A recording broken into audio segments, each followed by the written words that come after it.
आज हम आपको सुनाने जा रहे हैं जयशंकर प्रसाद की लघु कथा छोटा जादूगर।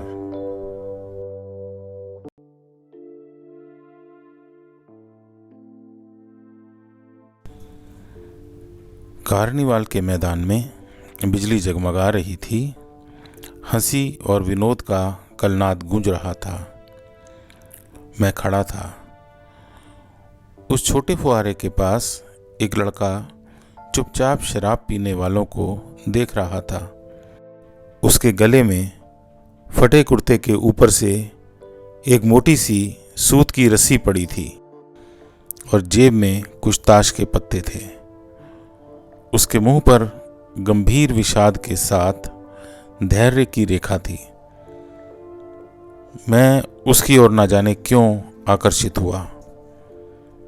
उसके अभाव में भी संपूर्णता थी। मैंने पूछा, क्यों जी, तुमने इसमें क्या देखा?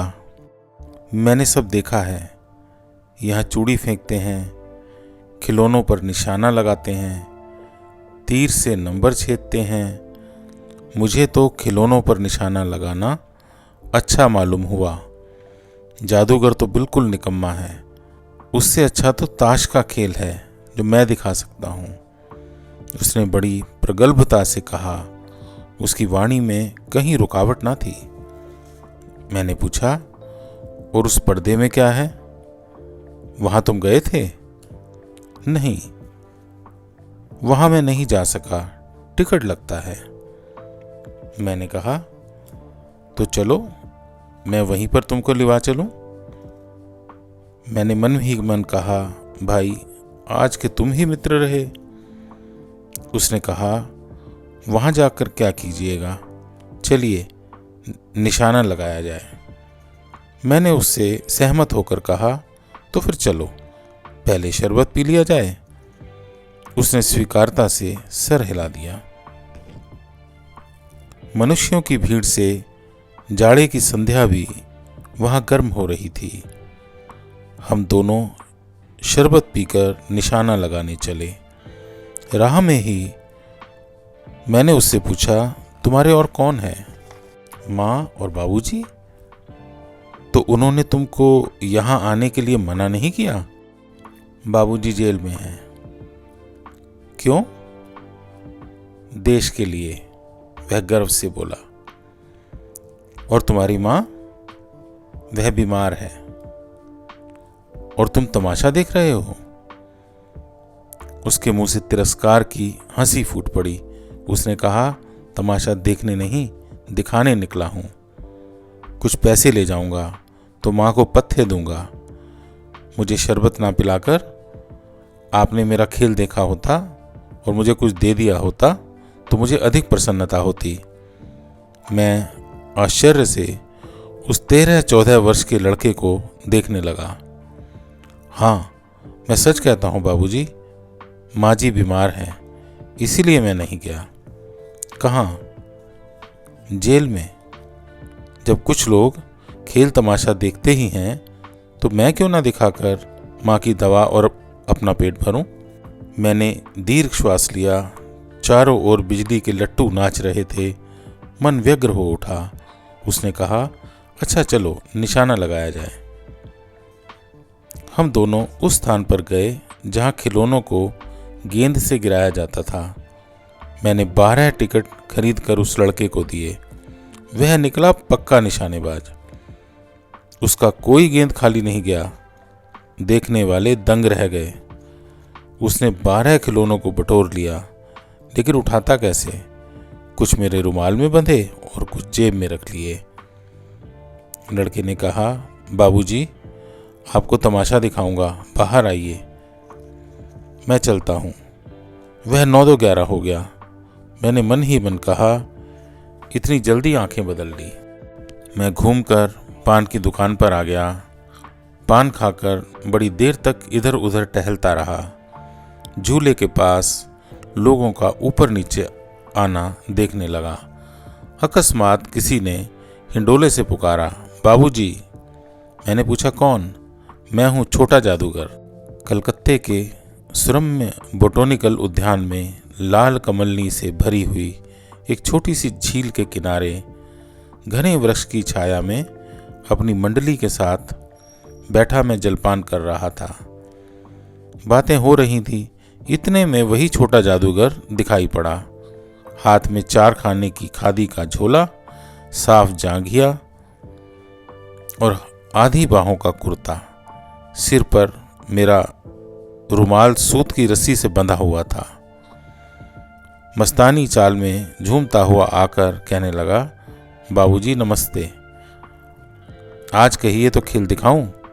नहीं जी, अभी हम लोग जलपान कर रहे हैं। फिर इसके बाद क्या गाना बजाना होगा बाबूजी? नहीं। क्रोध से मैं कुछ और कहने जा ही रहा था कि श्रीमती जी ने कहा, दिखलाओ जी, तुम तो अच्छे आए, भला कुछ मन ही बहलेगा। मैं चुप हो गया, क्योंकि श्रीमती की वाणी में वह माँ की सी मिठास थी जिसके सामने किसी भी लड़के को रोका नहीं जा सकता था। उसने खेल आरंभ किया।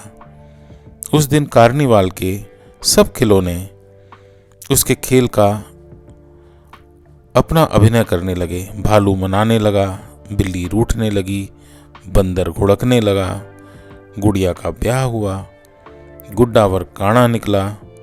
लड़के की वाचालता से ही अभिनय हो रहा था।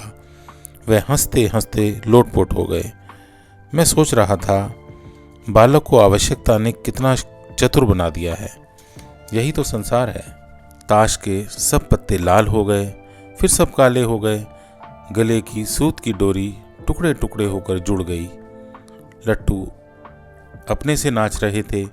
मैंने कहा, अब हो चुका, अपना खेल बटोर लो, हम लोग भी अब जाएंगे। श्रीमती जी ने धीरे से रुपया दे दिया। वह उछल उठा। मैंने कहा, लड़के, छोटा जादूगर कहिए, ये मेरा नाम है, इसी से मेरी जीविका है। मैं कुछ बोलना ही चाहता था कि श्रीमती जी ने कहा, अच्छा तुम इस रुपए से क्या करोगे? पहले भरपेट पकौड़ी खाऊंगा, फिर एक सूती कंबल लूंगा। मेरा क्रोध अब लौटने लगा था। मैं अपने पर बहुत क्रुद्ध होकर सोचने लगा, ओह मैं कितना स्वार्थी हूं। उसने 1 रुपया पाने पर मैं ईर्ष्या करने लगा था। मैं नमस्कार करके चला गया। हम लोग लता कुंज देखने के लिए चले। उस छोटे से बनावटी जंगल में संध्या साएं साएं करने लगी थी।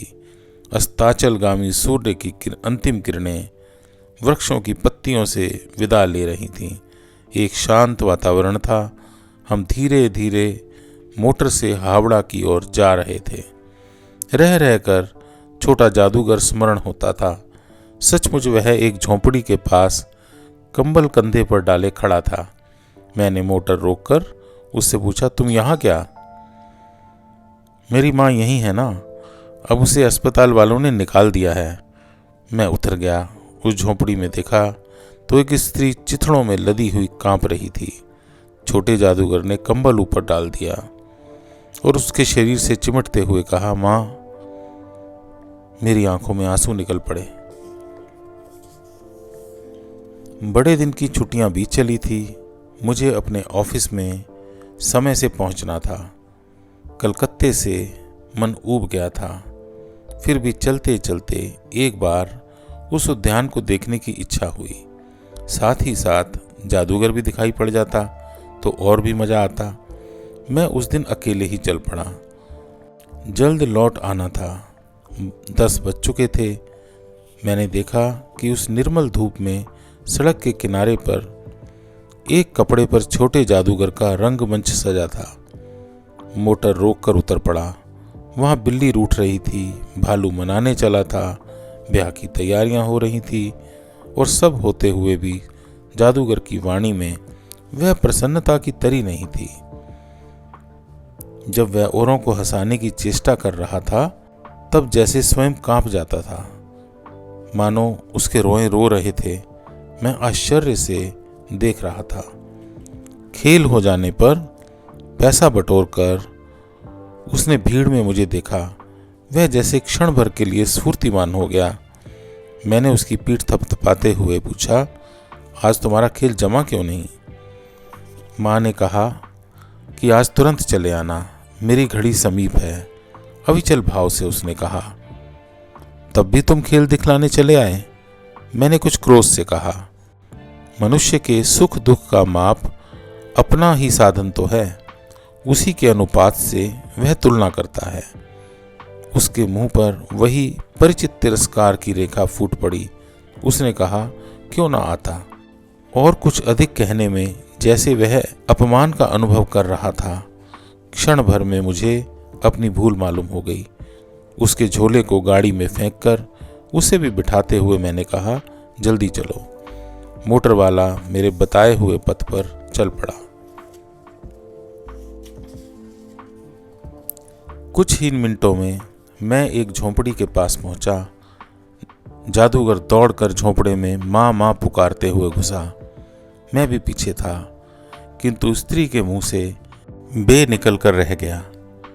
उसके दुर्बल हाथ उठकर गिर गए। जादूगर उससे लिपटकर रो रहा था। मैं स्तब्ध था।